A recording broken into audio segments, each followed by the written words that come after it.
যদি হঠাৎ করে একদিন হারিয়ে যাই, কেউ কি খুঁজবে? হয়তো না। যদি আমার আইডি থেকে ভিডিও পোস্ট করা না হয়, কেউ কি মিস করবে? হয়তো না। ইনবক্সে মেসেজ আসবে কিন্তু সিন হবে না, রিপ্লাই পাবে না, পরে থাকবে ওইভাবেই। কেউ কেউ হয়তো অপেক্ষায় থাকবে, এই বুঝি আসলো অনলাইনে।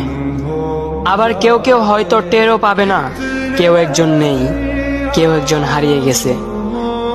হঠাৎ একটা সময় কারোর হয়তো মনে পড়বে, কে জানি আর নেই। কষ্ট করে নামটা সার্চ করবে, পুরনো ভিডিওগুলো দেখবে আর ভাববে হুট করে কোথায় চলে গেল। আবার কেউ কেউ হয়তো একদিন দুই দিন না পেয়ে ফ্রেন্ড লিস্ট থেকে আনফ্রেন্ড করে দেবে। যখন আমি থাকবো না, তখন আমার স্মৃতি কারোর মনে পড়বে, হয়তো পড়বে, আবার হয়তো পড়বে না।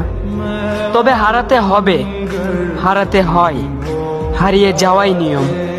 পার্থক্য একটাই, কেউ আয়োজন করে হারায় আর কেউ হুট করে হারায়। আমি না হয় হুট করে হারিয়ে যাব।